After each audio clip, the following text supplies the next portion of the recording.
یہ سلام ہے، یہ نظام ہے اسلام کا، یہ فکر ہے اسلام کا، یہ شعور ہے اسلام کا۔ نبی دو عالم سرور کائنات صلی اللہ علیہ وسلم اپنے غلاموں کے لیے وہ اپنی رحمت کی حیثیت تھی۔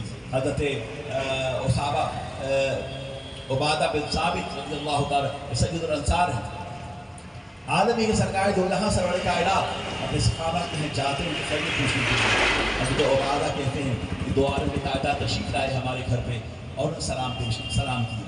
نبی کا معمول یہ تھا وہ پہلی بار سلام کر کے ٹھہر جاتے، پھر دوسری بار، پھر تیسری بار، اور اندر سے جواب نہ آتا تو لوٹ آتے۔ تو عبادہ بن ثابت کہتے ہیں کہ سرکار تشریف لائے، انہوں نے السلام علیکم کہا، میں نے خاموشی سے جواب دیا۔ میرا بیٹا مجھ سے کہا کہ ابا حضور باہر سرکار تشریف فرمائیں۔ سرکار نے پھر تشریف سلام کیا، عبادہ کہتے ہیں میں پھر آہستہ جواب دیا۔ سرکار نے تیسری بار پھر سلام کہا، عبادہ کہتے ہیں کہ میں تیسری بار آہستہ جواب دیا۔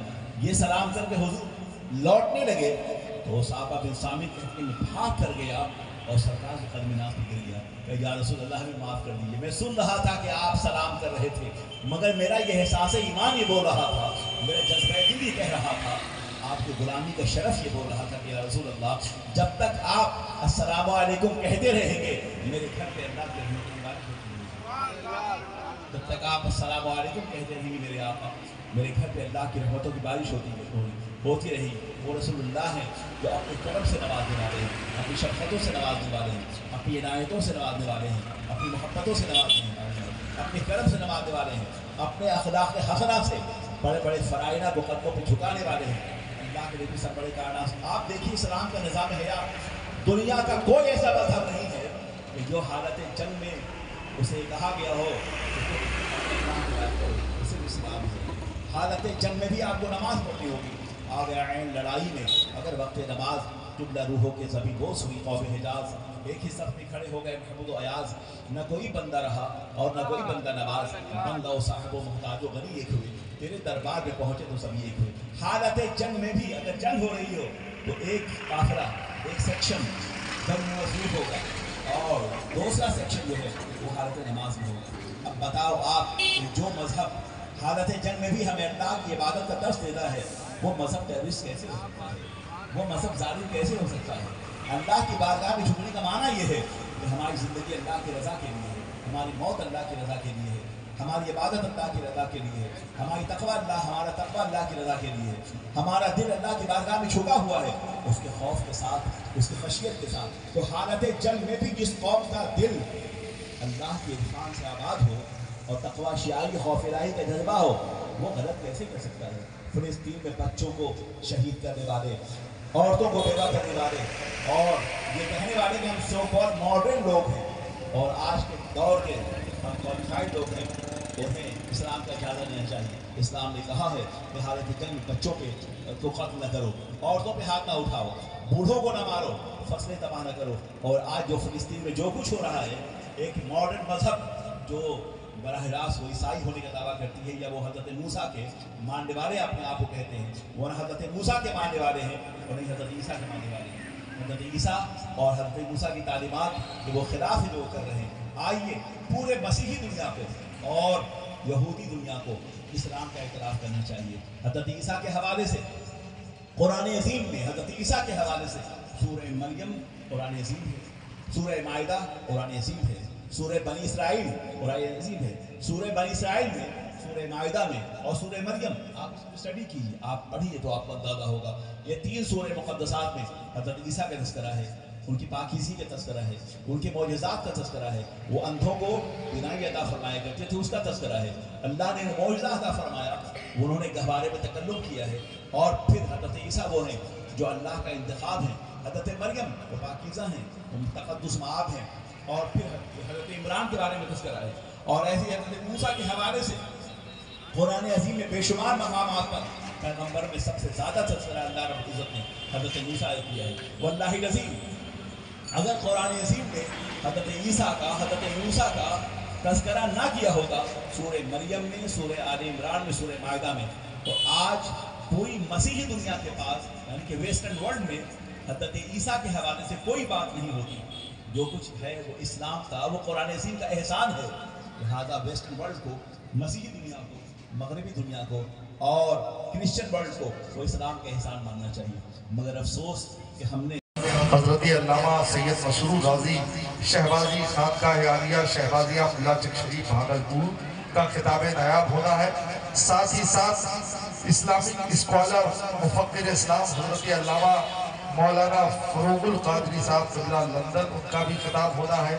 حضرت علامہ سیف اللہ صاحب قبلہ علیمی آپ کے شہر کولکاتہ کے حوالے سے وہ بھی تشریف لانے والے ہیں، ان حضرات کو آپ سنیں گے۔ نعت کا ایک شعر پڑھتا ہوں، حضرت علامہ سمسار صاحب سے آپ ملاقات کریں، تقریر سننے کے لیے تیار ہو جائیں۔ الدین صاحب تشریف لائیں گے، بس حاضری ہو گئی۔ نعت کا ایک شعر پڑھو کہ کسی نے مانگا جو قطرہ حضور کے در سے، کسی نے مانگا جو قطرہ حضور کے در سے، کسی نے مانگا جو قطرہ حضور کے در سے، اسے عطا ہوا دریا حضور کے در سے۔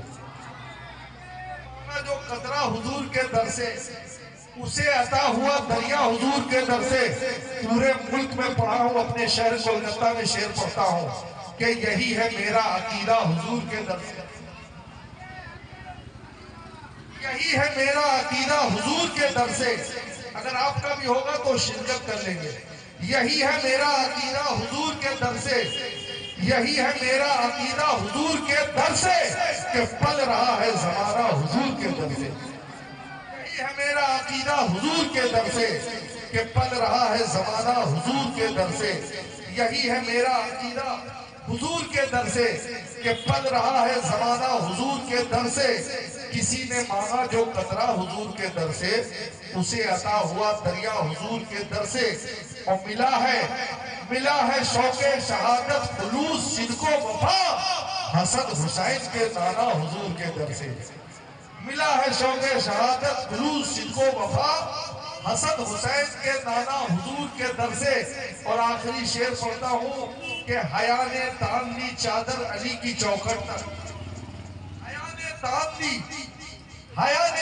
دی چادر علی کی چوکھٹ تک، حیا نے تان دی چادر علی کی چوکھٹ تک، چلی جو فاطمہ زہرا حضور کے در سے۔ حیا نے تان دی چادر علی کی چوکھٹ تک، چلی جو فاطمہ زہرا حضور کے در سے۔ یہی ہے میرا عقیدہ حضور کے در سے، کہ پل رہا ہے زمانہ حضور کے در سے۔ یہی ہے میرا عقیدہ حضور کے در سے، کہ پل رہا ہے زمانہ حضور کے در سے۔ کسی نے مانگا جو قطرہ حضور کے در سے، اسے عطا ہوا دریا حضور کے در سے۔ حضرت مولانا شمشاد احمد صاحب قبلہ رضوی خطیب و امام پی اے نار مسجد تشریف لا رہے ہیں، ذرا محبتوں کے ساتھ آپ پکار لیجئے نعرہ تکبیر،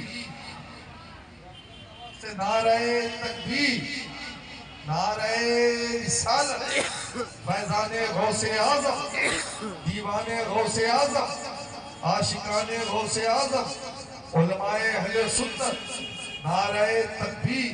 میں گزارش کرتا ہوں سفر کی بات ہے تو قرآن سبحان اللہ سے اصلاح کہہ رہا ہے، جب مصطفیٰ کی عظمتوں کی بات آ جائے تو قرآن وما ارسلناک الا رحمۃ۔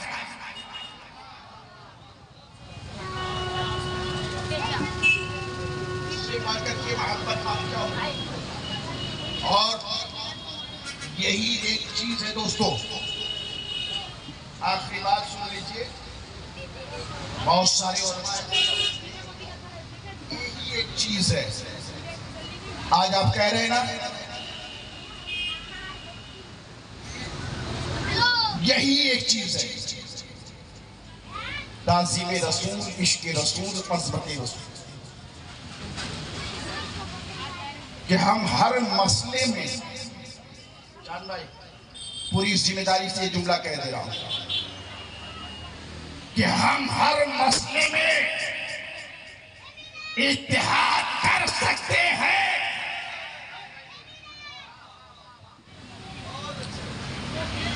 ہم ہر مسئلے میں اتحاد کر سکتے ہیں، لیکن جہاں بات عظمت رسول کی آ جائے، جہاں بات عظمت رسول کی آ جائے، عشق رسول کی آ جائے، تعظیم رسول کی آ جائے، تو قربان جاؤ عظمت